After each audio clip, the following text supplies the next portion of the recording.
Hi everyone, Lori Clemmons here. I want to take a moment to talk about how to tell the difference between neural retraining and toxic positivity. It's such an important distinction, and if you've ever wondered about this, you're definitely not alone. So let's start by defining what is toxic positivity. So toxic positivity happens when we try to ignore or suppress difficult emotions, often out of fear or discomfort. It might sound like telling ourselves, I just need to think positive, or I shouldn't be feeling this way. While these thoughts might seem helpful on the surface, they can leave those emotions unacknowledged. And the limbic system, which is deeply tied to our sense of safety, picks up on this unresolved tension, and it stays on high alert.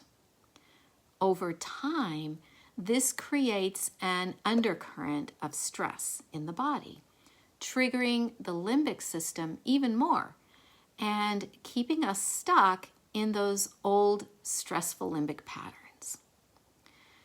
So you might notice this happening if you feel a strong urge to push emotions aside or to judge yourself for having them. When we have these uncomfortable emotions, it's completely natural to want to feel better. It's part of the healing process.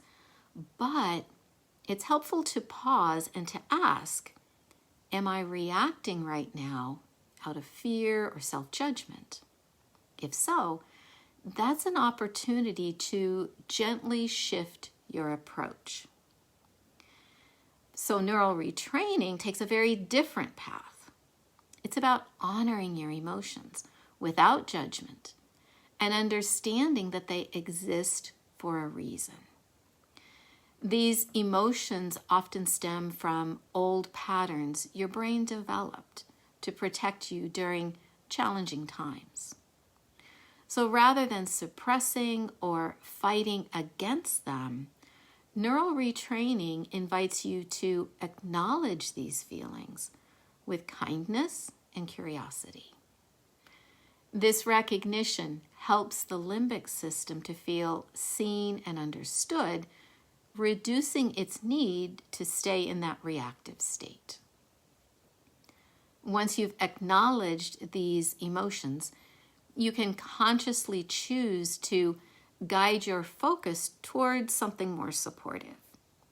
This isn't about ignoring or dismissing or judging your feelings, but about shifting attention to a place of safety and empowerment when it feels right.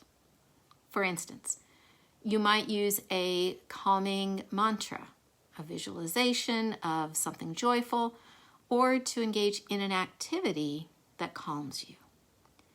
The key is to approach this process with love and patience, fostering a sense of safety for your brain to create new pathways.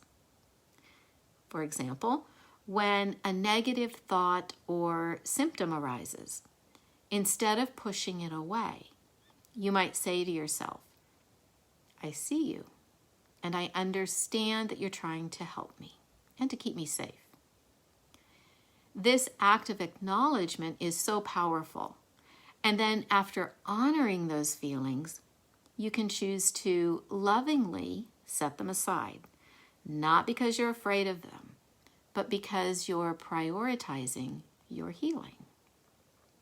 And then when you feel ready or when you have more support, you can come back to process those emotions more deeply.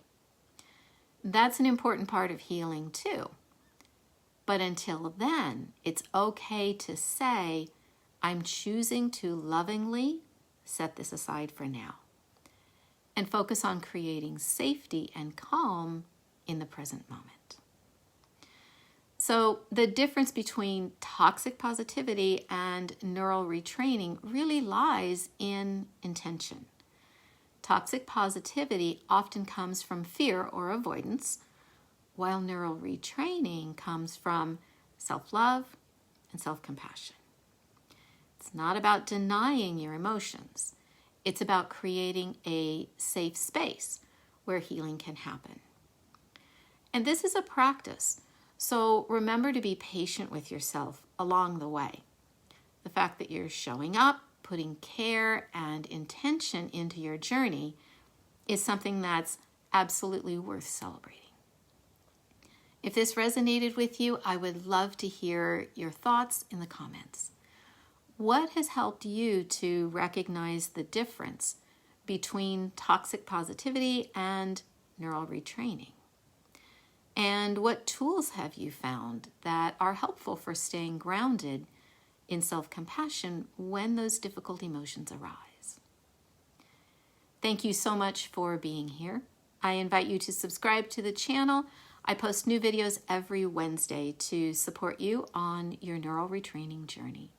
Take care, and I will see you in the next video. Bye for now.